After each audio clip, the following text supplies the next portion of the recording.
Hey guys, the GS is back. Josh has actually never ridden in it, which I didn't know. Well, I guess it makes sense. Well, here, roll up the windows.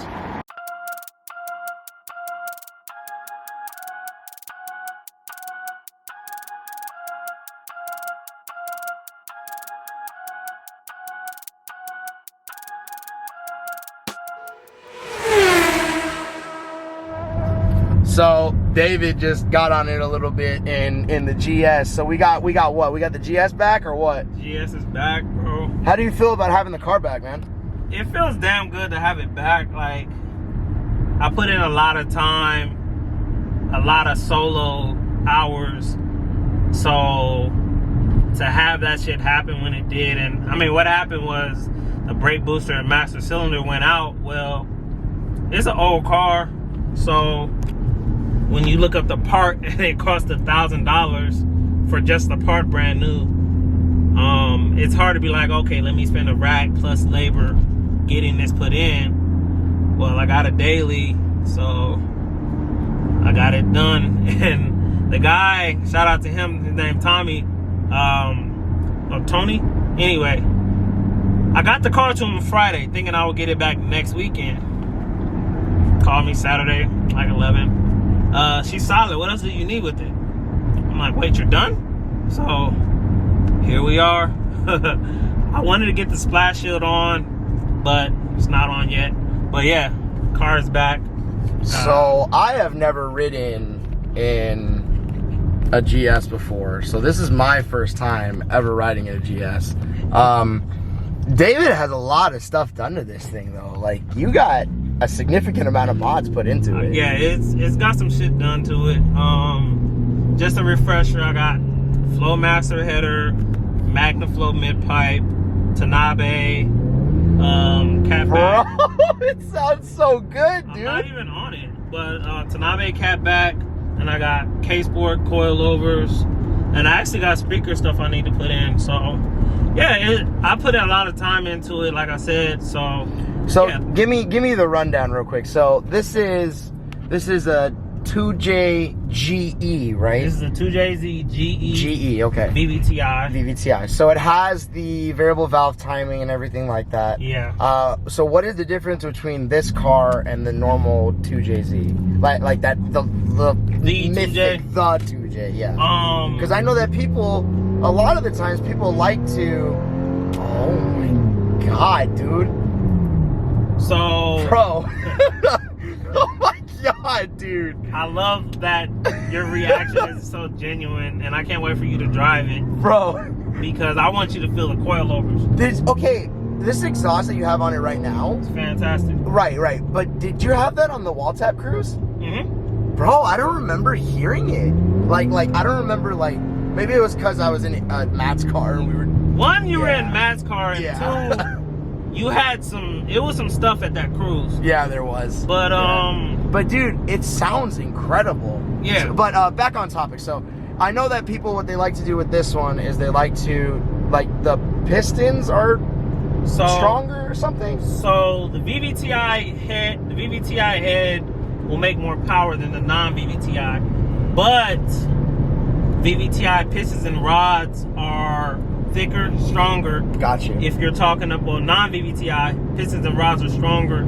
If you're talking about a GE, GTE is the strongest, but what a lot of people do, they'll get non-VVTi pistons and rods and they'll throw them in, and you're good for 500-600. That's insane. So yeah, that's insane. But what I'm planning on doing is doing the GTE bottom end. I already got the head and turbo stuff, so I see no need to switch to GTE stuff. So get a GTE bottom end. So yeah, for the only reason that I know what, like, this motor is and everything like that is because of a guy on YouTube called Tavarish. Yeah. I think you talked to me about him. So Tavarish, he did an NAT on his Supra, and he swapped over a VVTi head and some other stuff, if I remember correctly. Now that I think that car's making 600 or 700 to the wheel now. I think it's making 600, but he did VVTi head, stock bottom end, I believe, or he might have done like an upgraded bottom end. But anyway, that was a cool episode. It's super long, like an hour maybe. Yeah. But him and Jared took the entire thing apart and put it back together. Yeah. So yeah, GS is back, bro. Part 2, I'm gonna let him drive it with the coilovers.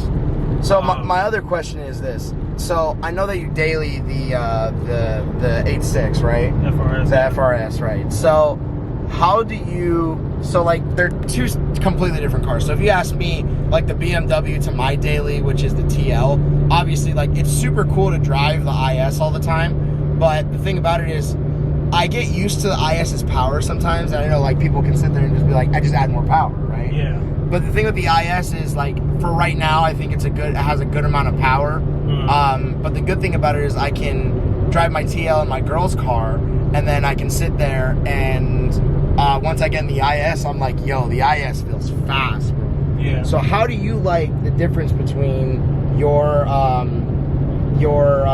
GT86 and then this? So, having spent so much time away from it, it's huge in here, right? Like it's right. It's huge. I'm happy I got a sunroof back, but it feels huge. Like I really can't wait to do seats now because I'm kind of spoiled by the Scions.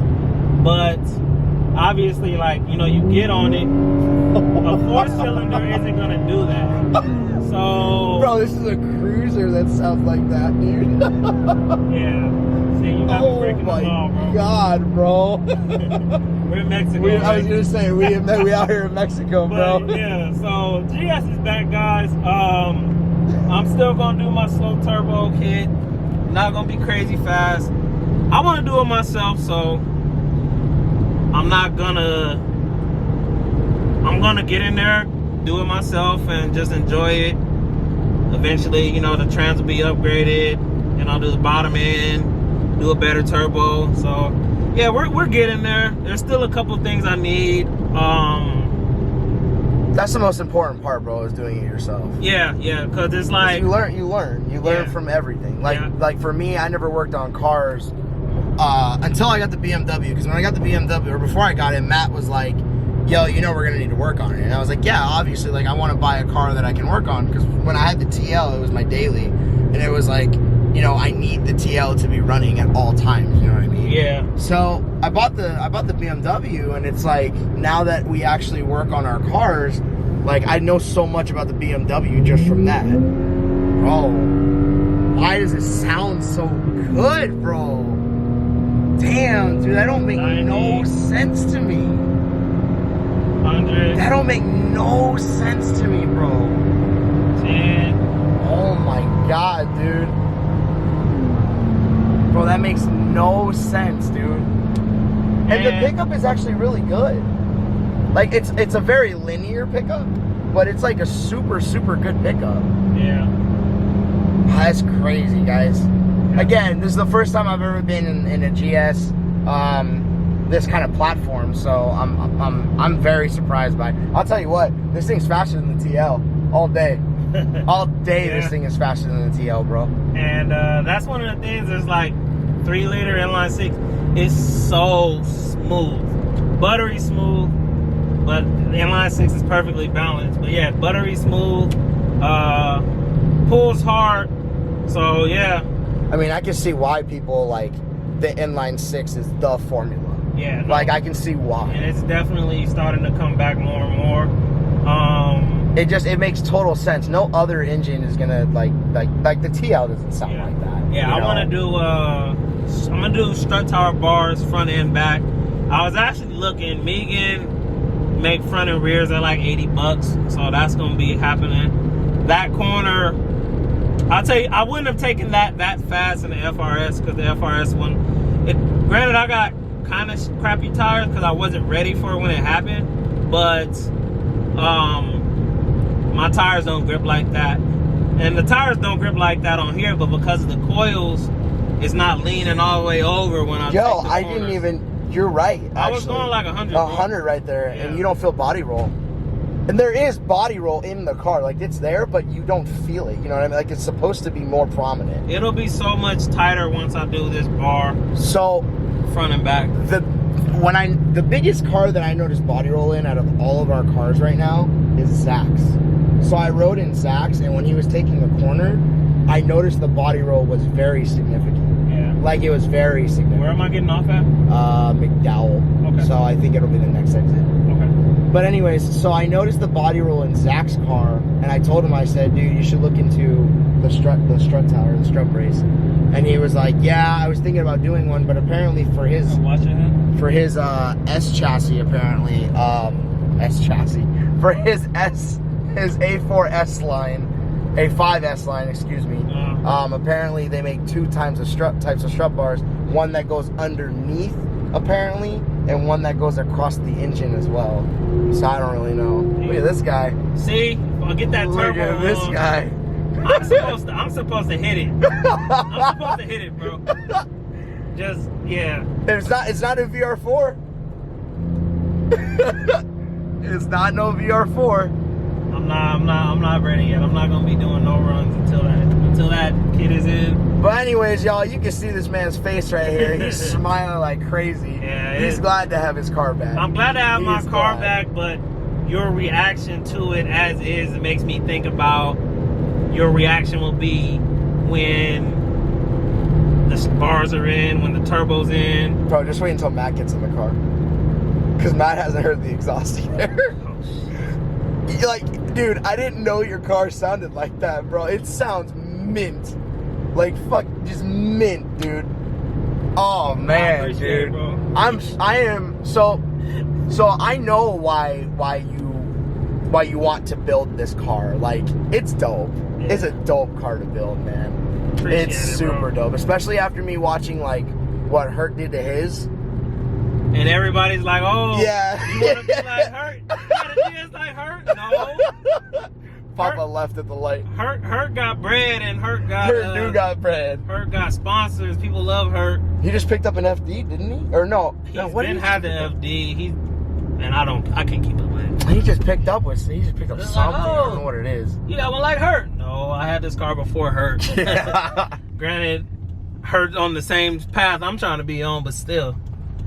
Shoot, we trying to be on that path that that dude from that car meet in Georgia has. Oh, his was sweet. His was. I had when I was stationed in Georgia, there was a guy who got a 2JZ sent to him from Japan, and I had to call David. I had to. FaceTime, y'all remember I that. FaceTimed him, and I didn't even have good signal. But I was like, "Yo, you need to look at this." And David was like, "Oh shit, yo, give me his Instagram." I was like, "Yeah, absolutely, dude." Because I told the guy, I said, one of my really good friends from Arizona, he's doing this entire build right now. So if there's anything that you could tell him, you know. That's funny. Bro. I thought you would have known that. This car, man. Oh my goodness. And you know what's funny? You're on coilovers, but I can't feel the bumps. Like, at all. They're a nice set of coils, man. I cannot feel the bumps at all. And you said these were K-Sports, right? Mm-hmm. Got you. Yeah, man, I can't feel the. So my thing with coilovers. Over here or no? Oh, we can go here. Oh, you can go straight to it. It don't matter. So my thing with coilovers that I was scared about was like, I feel like if you put like coils on your car, it's gonna make the ride quality kind of bad. Well, that's the thing. You make really a ride at the light. You really gotta make sure to get. First off, you gotta compromise, but you want to get ones that have the adjustability. Like mine's a 32 way. I hear BCs, even like their lower settings, are a lot harder than most coilovers. So you just gotta think about that, and then having that key to adjust up top. Yeah, I didn't know that either, man. The most important thing. I didn't know that. Keep going straight. Okay. I didn't know that either, bro. He pulls out a key that he can just turn and adjust the coilovers with, and I was like, yo, what is that? And he's like, yeah, man, they're adjustable. I was like, oh, damn. Yeah, the back. I thought you had to take them apart to adjust them. Yeah, no, the back was, when I was driving over here, the back was a little too soft. So I was like, let me stiffen up the back. And it's one of those things. I didn't know you could do that. So this man has definitely put me on the coilover game. I think I need to find a good set of coilovers for the IS. Matt is on lowering springs, and that's what kind of got me interested in lowering springs, because he's on lowering springs, and his fitment is on point.